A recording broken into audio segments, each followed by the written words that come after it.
ఒక అడవిలో ఒక చీమ ఉంది. చీమ స్కూల్కి వెళ్ళాలనుకొని వాళ్ళ డాడీని అడిగి డబ్బులు తీసుకొని షాప్కి వెళ్తుంది పెన్ను కొనుక్కోవటానికి. దారిలో చీమకి ఫ్రెండ్స్ కనిపించారు.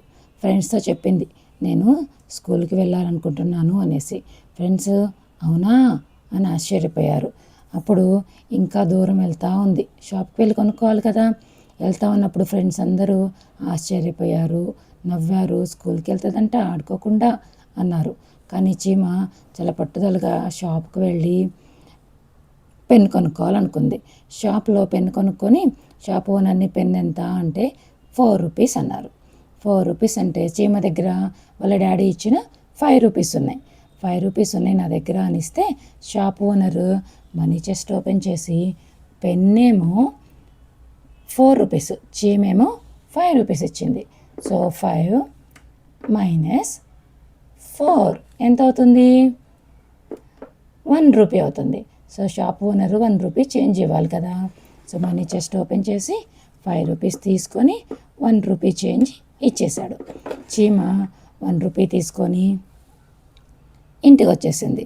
ఇంటికి వచ్చి వాళ్ళ డాడీకి 1 రూపీ ఇచ్చేసి స్కూల్కి వెళ్ళిపోయింది. స్కూల్కి వెళ్ళిపోయి చక్కగా చదువుకొని పెద్ద జాబ్ తెచ్చుకుంది. చీమ పెద్దదైపోయి పెద్ద జాబ్ తెచ్చుకున్న తర్వాత మీకు చీమ ఎప్పుడు చిన్నప్పటి నుంచి నమ్మకంగా ఉంది కదా.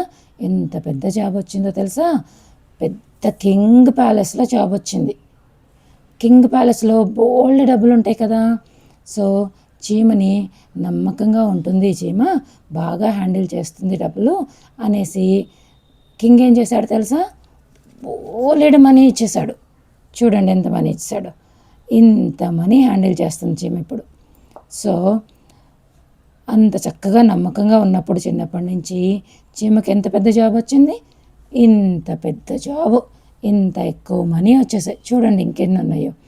కాబట్టి మోరల్ ఆఫ్ ద స్టోరీ ఏంటంటే, చిన్న పనిలో నమ్మకంగా ఉంటే నీకు పెద్ద పని ఇస్తాడు, పెద్ద పని వస్తుంది, పెద్దగా హ్యాండిల్ చేయగలిగే బ్లెస్సింగ్ వస్తుంది అన్నమాట. సో చిన్న చిన్న వాటిల్లో మనం నమ్మకంగా ఉండాలి. Thank you.